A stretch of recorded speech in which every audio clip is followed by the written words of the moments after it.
আসসালামু আলাইকুম। আশা করছি সবাই অনেক ভালো আছেন। আজকে আমি আপনাদেরকে আমাদের দেশের ভীষণ জনপ্রিয় একটি স্ট্রিট ফুড মুরালি তৈরি করা দেখাবো।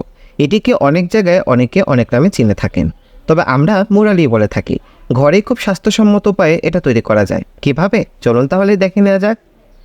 মুরালি তৈরি করার জন্য প্রথমে একটা পরিষ্কার শুকনো বাটির মধ্যে 1.5 কাপ পরিমাণে আটা নিয়ে নিচ্ছি। আপনারা চাইলে ময়দাও নিতে পারেন। এখন আমি এখানে দিয়ে দিচ্ছি স্বাদ মতো লবণ, আরও দিচ্ছি 1 টেবিল চামচ পরিমাণে চিনি। এবার এই শুকনো উপকরণকে হাত দিয়ে একটু ভালো করে মিশিয়ে নিব। এটা মিশিয়ে নেওয়া হয়ে গিয়েছে। এ পর্যায়ে দিয়ে দিচ্ছি 2 টেবিল চামচ পরিমাণে রেগুলার রান্নার সয়াবিন তেল। আপনার চাইলে ঘি বাটারও দিতে পারেন। এইবার খুব ভালো করে এটাকে আবারও একটু হাত দিয়ে ঘষে ঘষে মেখে নিব। এটা খুব ভালো করে ঘষে ঘষে মেখে নিয়েছি। এখন আমি এখানে কুসুম গরম পানি নিয়েছি। সেই পানি দিয়ে আমি অল্প অল্প পরিমাণে পানি দিব আর একটা স্মুথ ডো তৈরি করে নেব, যেভাবে আমরা রুটি পরোটার ডোটা তৈরি করি ঠিক সেভাবেই। তো আমার ডোটা দেখুন অলমোস্ট তৈরি হয়ে গিয়েছে। তো খুব ভালো করে এটাকে একটু মথে নিব। তো এটা মথে নেওয়া হয়ে গিয়েছে। এখন আমি এটাকে এভাবে একটু রাউন্ড শেপে করে রেস্টে রেখে দিব 10 মিনিটের জন্য। 10 মিনিট পরে একটা খোলা সারফেসে আমি ডোটা নিয়ে নিলাম। এবার আমি একটা বড় সাইজের রুটি করে নিব। আমি একটাই রুটি করছি এটা দিয়ে। তো বড় সাইজের একটা রুটি এভাবে আমি সুন্দর করে বেলে নিয়ে করে নিব।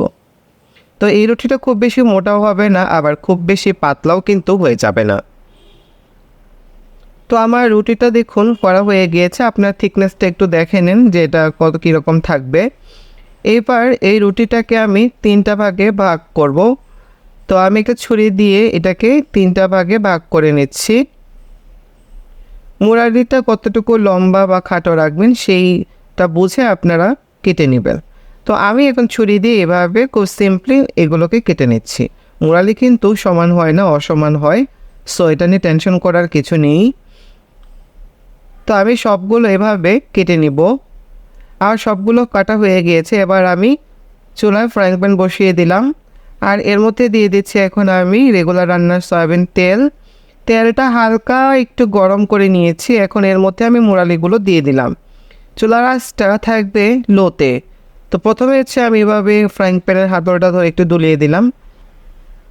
এই অবস্থায় এর মধ্যে কোনো চামচ ইউজ করা যাবে না। হালকা আপনারা এইভাবে একটু নেড়ে দিবেন, তবে পুরোপুরি নাড়তে যাবেন না, কারণ সফট থাকবে।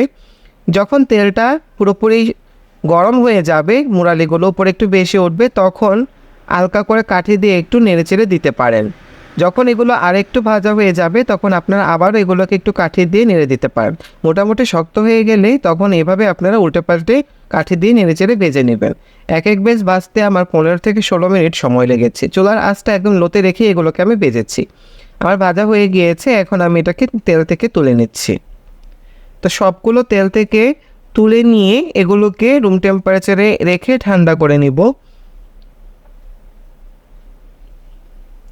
এবার এখন চিনির সিরাপটা তৈরি করতে হবে। এই জন্য আমি চুলায় 1 কাপ পরিমাণে চিনি দিয়ে দিলাম। আর দিচ্ছি 1/2 কাপ পরিমাণে পানি। চিনি আর পানি খুব ভালো করে মিশিয়ে নিব। চিনি আর পানি মিশে গেলে এটা বলক করতে শুরু করবে। দেখুন এটাতে বলক উঠে গেছে। এই বলক ওঠা অবস্থায় এটাকে অনবরত নেড়েচেড়ে যেতে হবে যতক্ষণ না পর্যন্ত চিনিটা পুরোপুরি ফেনা হয়ে যায়। দেখুন চিনিটা পুরোপুরি ফেনা হয়ে গেছে। এই পর্যায়ে আমি মুরালিগুলো দিয়ে দিচ্ছি। দিয়ে এখন আমি খুব ভালো করে নেড়েচেড়ে মিক্সড করে নিচ্ছি। এটাকে একদম অনবরত নাড়তেই হবে। চুলার আঁচটা এই পর্যায়ে একদম মিডিয়ামে ছিল। তো দেখুন নাড়তে নাড়তে মুরালিগুলো গিয়ে চিনিটা শক করে নিয়েছে, আর অবশিষ্ট চিনিগুলো ফ্রাইং প্যানে রয়ে গেছে। তো দেখুন আমার মুরালিটা কত সুন্দর হয়ে গিয়েছে। এবার এগুলোকে আপনারা মাসখানেক জুড়ে সংরক্ষণ করে রাখতে পারেন। এয়ারটাইট বক্সে রাখলে এগুলো অনেক দিন ভালো থাকবে। তো আশা করছি আজকের রেসিপিটি আপনাদের ভালো লেগেছে। সবাই অনেক ভালো থাকবেন, সুস্থ থাকবেন। আল্লাহ হাফেজ।